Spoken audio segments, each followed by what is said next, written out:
नमस्कार दोस्तों, हमारे YouTube चैनल हिंदी मीडियम पर आपका बहुत-बहुत स्वागत है।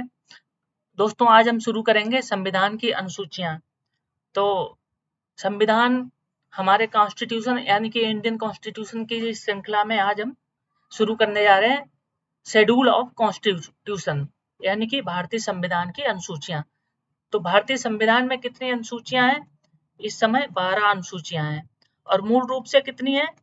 मूल रूप से 8 अनुसूचियाँ थी। तो 4 अनुसूचियां बाद में संविधान संशोधन के जरिए जोड़ी गई हैं। ठीक है। तो शुरू करते हैं पहली अनुसूची में। तो फर्स्ट अनुसूची में क्या है? प्रथम अनुसूची में इसमें राज्यों तथा केंद्र शासित प्रदेशों तथा उनके क्षेत्रों की सूचियां शामिल है। यानी कि भारतीय संविधान में अगर कोई भी संशोधन होता है, किसी भी राज्य का गठन होता है, तो किसी भी राज्य के गठन के मामले में अगर कोई भी संशोधन होता है, किसी के क्षेत्र की सीमाओं का निर्धारण किया जाता है, तो उसको हम किस में डालते हैं? पहली अनुसूची में। और आर्टिकल कौन से हैं? 1 से लेकर 1 और 4 आर्टिकल जो हैं, अनुच्छेद 1 और 4 वो इस संविधान की अनुसूची में हैं। ठीक है। अच्छा, द्वितीय अनुसूची क्या है? द्वितीय अनुसूची में इतना ही याद रखना है आपको कि भत्ते और विशेषाधिकार जो किसके भत्ते? भारत के राष्ट्रपति, राज्यपाल, लोकसभा अध्यक्ष और उपाध्यक्ष, राज्यसभा के सभापति और राज्यसभा के उपाध्यक्ष, ठीक है, यानी कि उपसभापति, भारतीय राज्यों की विधानसभाओं के अध्यक्ष, उपाध्यक्ष, भारतीय राज्यों की विधान परिषदों के अध्यक्ष और उपाध्यक्ष, सर्वोच्च न्यायालय के न्यायाधीश, उच्च न्यायालय के न्यायाधीश तथा भारत के नियंत्रक और महालेखा परीक्षक यानी कि CAG। ठीक है। इन सभी के जो विशेषाधिकार हैं और भत्ते हैं, उनका जो प्रावधान किया गया है, उसको किस अनुसूची में डाला गया है? द्वितीय अनुसूची में। अब चलते हैं अगली अनुसूची की बात कर लेते हैं, यानी कि तृतीय अनुसूची। तृतीय अनुसूची में क्या है? जो भारत के अधिकारी हैं, यानी कि मंत्री हैं, संसद के जो सांसद हैं, उन सभी की शपथ और पुष्टि इसमें दर्ज की गई है। तो इसमें क्या है? भारत के केंद्रीय मंत्री, प्रधानमंत्री, संसद के सदस्य, सर्वोच्च न्यायालय के न्यायाधीश, CAG, राज्य के मंत्री, राज्य विधानमंडल के उम्मीदवार, राज्य विधानमंडल के सदस्य, उच्च न्यायालय के न्यायाधीश, इन सभी के बारे में इस अनुसूची में बताया गया है। यानी कि ये किस तरह से शपथ लेंगे, वो सारी शपथ इन अनुसूचियों में दर्ज है। ठीक है। अगली अनुसूची की बात करें तो आती है चौथी अनुसूची में।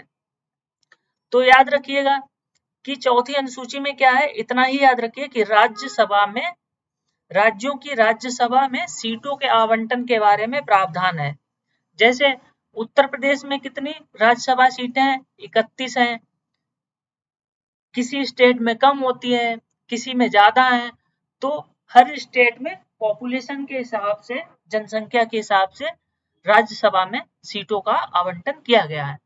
तो प्रत्येक राज्य की राज्यसभा सीटों का आवंटन इस अनुसूची में दिया गया है।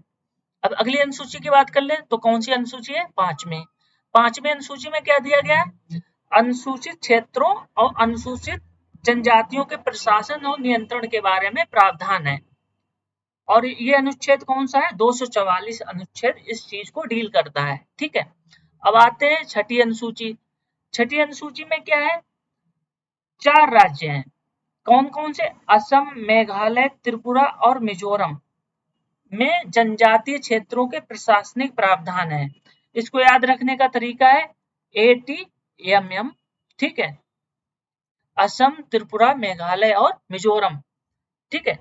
ये बहुत ही याद रखने का अच्छा तरीका है। और कभी कभी पूछा भी जाता है कि छठी अनुसूची में निम्नलिखित में से कौन से राज्य शामिल नहीं है। तो कौन से राज्य शामिल हैं? इसमें 4 राज्य शामिल है। और बहुत सारी परिषदें होती हैं वहां पे। जनजातीय क्षेत्रों में प्रशासन के अलग तरीके हैं, उनके अपने अलग कानून हैं। बहुत सारी परिषदें होती हैं नॉर्थ ईस्ट में। ठीक है। तो उन सब चीजों के बारे में प्रावधान किया गया है। अब आते हैं 7वीं अनुसूची में। तो दोस्तों 7वीं अनुसूची में क्या है, इसमें क्या दिया गया, 3 लेजिस्लेटिव लिस्ट दी गई है, यानी कि विषय बताए गए हैं जिन पर कानून बनाया जाता है। तो इसमें कुछ विषय हैं जो संघ सूची के अंतर्गत आते हैं, जिन पर केंद्र सरकार कानून बना सकती है। कुछ राज्य सूची के अंतर्गत विषय है जिस पर राज्य सरकारें कानून बना सकती है, और एक अनुसूची ऐसी है जिसको समवर्ती, कुछ विषय समवर्ती सूची में डाले गए हैं जिन पर राज्य और संघ दोनों कानून बना सकते हैं, लेकिन अगर संघ का कानून प्रभावी होगा, किसी भी राज्य ने अगर कोई कानून बनाया है, इसके बाद अगर संघ ने कानून बनाया है, तो जो संघ है यानी कि केंद्र सरकार का कानून प्रभावी रहेगा। तो मूल रूप से यूनियन लिस्ट में 97 विषय थे, लेकिन अब जाके ये पूरे 100 विषय हो गए हैं। ठीक है, राज्य में कितने विषय थे, 66 विषय थे। हमने स्कूलों में पढ़ा है, स्कूल की किताबों में 97, 66 और 47। तो 66 से घटकर ये कितने हो गए, 61, और 47 से ये भी घटकर ये बढ़कर कितने हो गए, 52। ठीक है, 52। तो यूनियन लिस्ट में विषय बड़े हैं, स्टेट लिस्ट में घटे हैं, और कंकरेंट लिस्ट में बड़े हैं। ठीक है, तो ये विषयों के बारे में जानकारी दी गई है। और इस अनुसूची से संबंधित अनुच्छेद कौन सा है, 246। अब आते हैं जो सबसे महत्वपूर्ण अनुसूची है, वो है 8वीं अनुसूची। इसमें क्या दिया गया है, इसमें 22 आधिकारिक भाषाओं के बारे में जानकारी दी गई है। 22 ऑफिशियल लैंग्वेज, जिनको नेशनल लैंग्वेज भी बोलते हैं। दोस्तों कोई भी लैंग्वेज नेशनल लैंग्वेज नहीं है, सारी भाषाएं क्या है, ऑफिशियल लैंग्वेज है। ठीक है, हिंदी भी नेशनल लैंग्वेज या राष्ट्रीय भाषा नहीं है।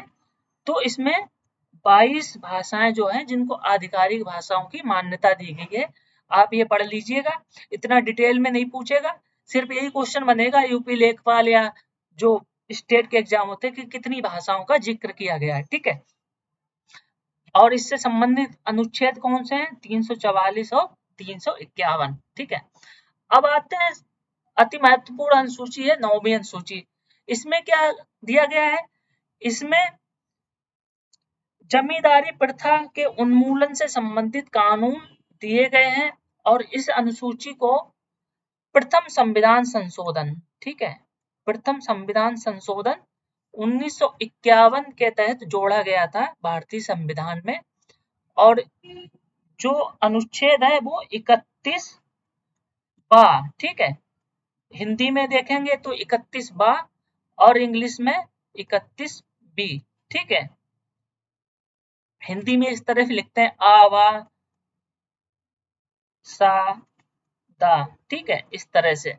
ठीक है, तो इसमें कौन सा अनुच्छेद है, 31 बा, ठीक है, यानी कि 31 बी।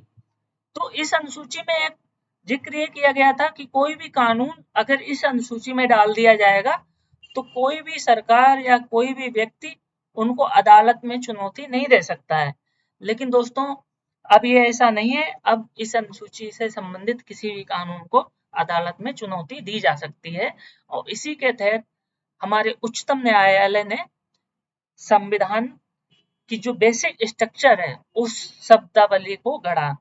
वो आपको समझने की इतनी जरूरत नहीं है अभी, यानी कि संविधान का मूल ढांचा, संविधान के मूल ढांचे की परिकल्पना गढ़ी गई, और इसी के तहत अब कोई भी व्यक्ति जाके अदालत में इस कानून को चुनौती दे सकता है।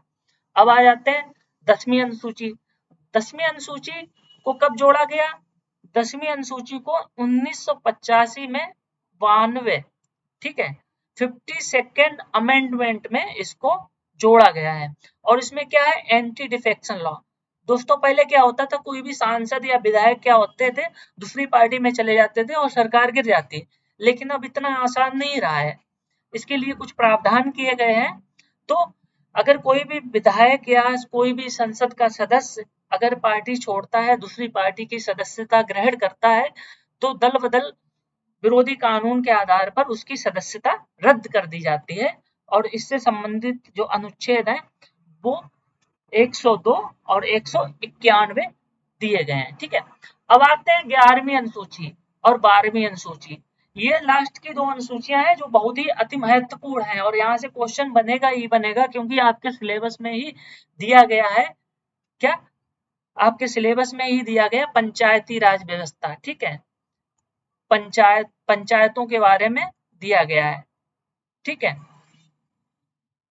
तो पंचायती राज व्यवस्था इन्हीं अनुसूचियों के तहत लाई गई थी और पंचायती राज व्यवस्था का कानून आया तो ये अनुसूचियां जोड़ी गई। तो 11वीं अनुसूची जोड़ी गई 73वें संविधान संशोधन 1992 के द्वारा, ठीक है। इस अनुसूची में जो ग्राम पंचायतें हैं उनकी शक्तियां, उनके अधिकार, उनकी जिम्मेदारियां, उनका निर्वाचन आदि से संबंधित प्रावधान किए गए हैं और इसमें 29 विषय दिए गए हैं। कितने विषय हैं? 29 विषय हैं, ठीक है। 29 विषय दिए गए हैं 11th शेड्यूल में, ठीक है। और इससे संबंधित जो अनुच्छेद है उसको याद रख लीजिए, 243 जी, ठीक है। अब आते हैं अगली अनुसूची पर, जो कि 12वीं अनुसूची है। इसमें क्या दिया गया? इसमें नगर पालिकाओं के बारे में प्रावधान है। जो नगर पालिकाएं हैं उनकी शक्तियां, उनका प्राधिकरण, उनकी जिम्मेदारियां आदि को निर्दिष्ट किया गया है इसमें। और इसमें कितने विषय हैं? 18 विषय हैं, ठीक है। 18 विषय हैं और इस अनुसूची को कब जोड़ा गया? तो 74वें संविधान संशोधन 1992 के द्वारा इस अनुसूची को जोड़ा गया है हमारे संविधान में, ठीक है। और इससे संबंधित जो अनुच्छेद है वो भी क्या है? 243 डब्ल्यू, ठीक है। ये तो दोस्तों आज ये हमने 12 अनुसूचियों के बारे में पढ़ा है, ठीक है। तो इसी तरह से आपको अगर अच्छा कंटेंट लगे तो उसको लाइक एंड सब्सक्राइब करिए। इसी तरह से अच्छा कंटेंट पढ़ने के लिए हमारे यूट्यूब चैनल हिंदी मीडियम को लाइक और सब्सक्राइब करिए और बेल आइकन पर क्लिक कीजिए। धन्यवाद। इसी के साथ हम अपनी बात को खत्म करते हैं। धन्यवाद।